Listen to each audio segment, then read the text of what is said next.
తెలంగాణ ప్రజలకు, తెలుగు రాష్ట్రాలకు ముఖ్యంగా మంచి రోజులు వచ్చాయి.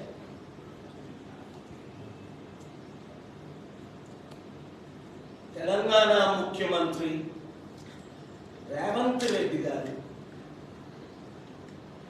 Global peace and economic summit, ఏ సమిట్ కొరకైతే గద్దరన్న, మల్లు రవి, హనుమంతరావు గారు, అనేకులు, రోషయ్య గారు చీఫ్ సెక్రటరీస్ ఫైట్ చేశారు,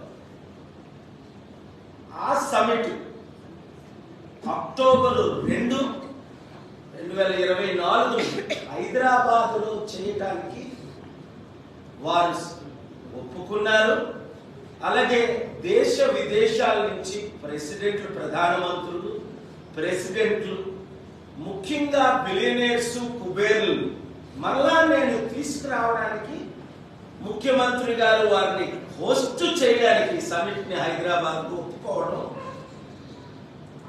అది ప్రతి ఒక్క తెలుగు బిడ్డకి గర్వపడవలసిన విషయం.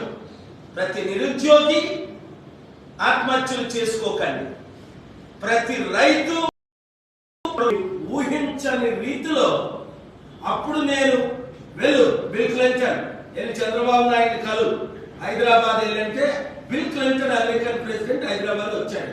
నేను చెప్తే బిల్ గేట్స్ గారు రండి నాతో పాటు ఢిల్లీ అంటే వచ్చారు. ఇలాంటి వందల మంది బిలియనీర్లు, మిలియనీర్లు చంద్రబాబు నాయుడు గారు 95లో ముఖ్యమంత్రి కాకముందు 81 నుంచి 95 వరకు తీసుకొచ్చాను. 95 నుంచి 2004 వరకు మరలా తీసుకొచ్చాను.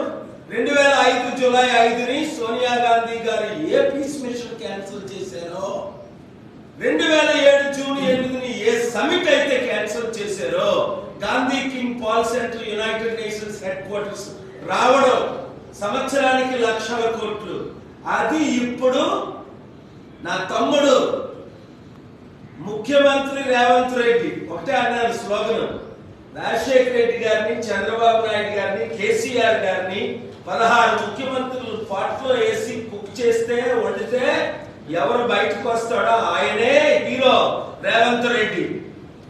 నేను కొంతమంది కాంగ్రెస్ నాయకులకు వార్నింగ్ ఇస్తున్నా, మీరు కూడా ఎన్టీ రామారావుకి వెన్నుపోట పొడిచినట్టు రేవంత్ రెడ్డికి వెన్నుపోట పొడిచి ముఖ్యమంత్రి అవ్వాలని ఒక నలుగురు ప్రయత్నిస్తున్నారు. గుండె గీసేస్తా, పైకి పంపించేస్తా, ఒళ్ళు దగ్గర పెట్టుకుని ఉండండి. ఎవడైనా జంపు జిలానీలా 100 కోట్లు 1000 కోట్లు ఇచ్చి ఇంకో ఈ పార్టీలో చేరమని మీరు చేరారా, మీ ఇంటికి వచ్చి మీ ఇల్లు తగలబెట్టేస్తారు కుర్రాలు. యూత్ రెచ్చిపోయి ఉన్నారు ఈ మంచి రోజుల కొరకు. 1500 మంది అమరవీరులు ప్రాణం పెట్టారు. ఈ బంగారు తెలంగాణ, దరిద్ర అప్పులు తెలంగాణ, కేసీఆర్ గారిని, కేటీఆర్ గారిని నేను మనవి చేస్తున్నా, మీరు కూడా ఈ జంపు జలాన్ని మీ పార్టీలో చేర్చుకోవడానికి ప్రయత్నించకండి.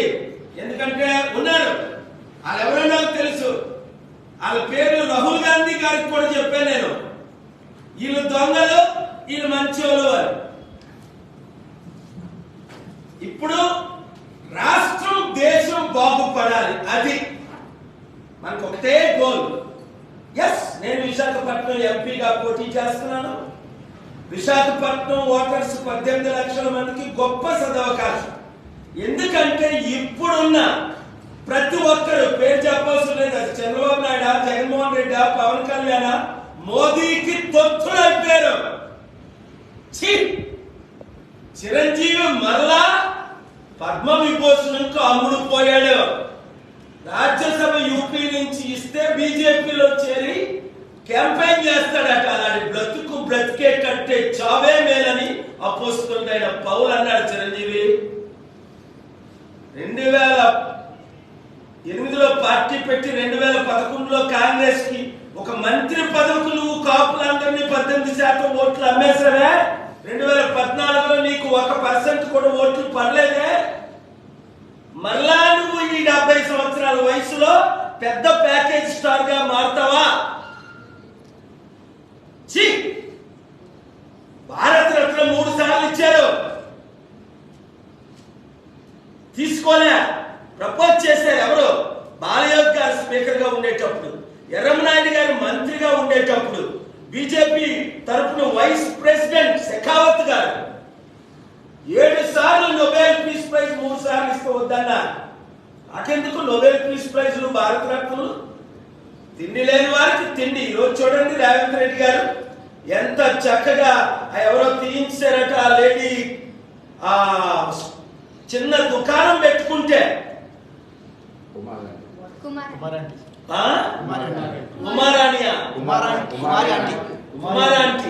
అరే అందరూ ఇలా కుమారాంటీకి డొనేషన్ చేయండి రా, తినండి, ఎక్కడుందో చెప్పండి, నేను కూడా వెళ్తా. అలాంటి మంచి వారిని మనం సపోర్ట్ చేయాలి సరికదా. వీళ్ళ మీద దాడులు. సోనీ సూద్కి ఎందుకు ఇవ్వలేదు? ఇంత పెద్ద యాక్టర్ కరోనాలో 1000 మందికి సపోర్ట్ చేశాడు. భారత రత్నం ఇది ఏదైతే పద్మభూషణం భూషణం ఏదో భూషణం పనికి మాలిన గాడిదలందరికి ఇస్తారు. ఈ గాడిదలు RSS వాడు ఎవరికి చెప్తే వాళ్ళకే ఇస్తారు. రే తెలుగు సత్తా చూపిద్దామన్న 15 కోట్ల తెలుగు ప్రజలు రండి, మన సత్తా మోదీకి చూపిద్దాం, మన సత్తా మోదీ తొత్తులకు చూపిద్దాం. చంద్రబాబు, జగన్, పవన్ కళ్యాణ్, చిరంజీవులందరికీ తెలుగు సత్తా. ఎన్టీఆర్ అనుచరులందరూ రండి.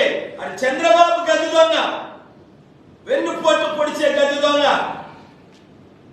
చెట్టు పేరు చెప్పి కాయలు అమ్ముకుంటున్నారు వీళ్ళందరూ. అంబేద్కర్కి ఏమో 450 కోట్లు ఖర్చు పెట్టి విగ్రహం అట. రాజ్యాధికారం ఏమో వీరికి, మనకేమో విగ్రహాలు. ఎందుకు? మనం బీసీలు దళితులం కదా. నేను బీసీ కాపుని, దళితుల అమ్మాయిని పెళ్లి చేసుకున్నాను. కులాల మతాలకు అతీతంగా ఫైట్ చేస్తున్నాను 42 సంవత్సరాలు. 200 దేశాల్లో మద్దతు ఇచ్చాను. ఇప్పుడు చూడండి అక్టోబర్ 2 సమిటి ఎలాగ జరుగుతుందో చూడండి. జరగకుండా ఏ శక్తులు ఆపితే వాళ్ళ బటన్ నొక్కి పైకి పంపిస్తా. దేశంలో ఉన్న నెంబర్ 2 మంత్రి గారు నా ఫోన్ లోనే రేవంత్ రెడ్డి గారితో మాట్లాడారు, కంగ్రాచులేషన్స్ చెప్పారు, వెల్కమ్ చేసి చెప్పారు, వెల్కమ్ చేశారు. అది అందరూ కలిసి పని చేయాలి. 10 సంవత్సరాల బంగారు తెలంగాణ, అప్పుల తెలంగాణ అయిపోయింది. ఇప్పుడు దాన్ని మార్చడానికి నేను కేసీఆర్ గారిని కూడా కలుస్తున్నాను. వారు ఆహ్వానించారు, నేను కలుస్తా. అందరం కలిసి పనిచేద్దామని. ఎటువంటి రాంగ్ స్టెప్ ఏ ఒక్కరు వేసినా సహించేది లేదు. నేను రంగంలో దిగాను నా ప్రజల కొరకు, నా తెలుగు ప్రజల కొరకు. ఎందుకంటే 2005 జూలై 5లో పీస్ మిషన్ క్యాన్సిల్ అయ్యి 2007 జూన్ 8లో అప్పుడు TV9 8 గంటలు లైవ్ ఇచ్చింది. ఇంత పెద్ద సమిట్ ముఖ్యమంత్రి గారు హోస్ట్ చేస్తుంటే TV9లో 1 నిమిషం న్యూస్ లో ఇవ్వలేదట. ఇంకా ఏ ఛానల్ మన సమిట్ ప్రజల తరపున నిలబడదో వినండి నా ఫ్యాన్స్ అందరూ. కోట్ల మంది మీరు యూట్యూబ్ ద్వారా చూస్తున్నారు. ఏ ఛానల్ మనకి కవరేజ్ ఇవ్వదో ఆపేయండి. లైఫ్ లో ఆ ఛానల్ చూడకండి, అది కూడా నేను క్యాంపెయిన్ చేస్తా. మోదీకి తొత్తులైన ఛానల్ ఏవి చూడకండి. ఇంకా నేను స్టార్ట్ చేయలేదు, చేస్తాను. కోర్టులో ఫైట్ చేస్తా. ప్రేమతోనే ఫైట్ చేశాను కేసీఆర్ గారితో. ఆయన నా మీద 3 కేసులు వేశారు, నేను 3 గెలిచాను. నేను ఆయన మీద 5 కేసులు వేశాను, 5 గెలిచాను. సమిట్ ఉన్నప్పుడు కోర్టు నుంచి ఆర్డర్ తెచ్చుకున్నాను. అక్టోబర్ 2, నవంబర్ 14 సిబిఐ ఆర్డర్ తీసుకొచ్చాం ఆ 4 ఎమ్మెల్యేల మీద. కామారెడ్డి రైతుల గురించి ఫైట్ చేసాం, ఆర్డర్ తీసుకొచ్చాం. సెక్రటరియట్ ఆయన పుట్టినరోజును ఓపెన్ చేయకూడదు అనుకున్నాం, ఆర్డర్ తీసుకొచ్చాం.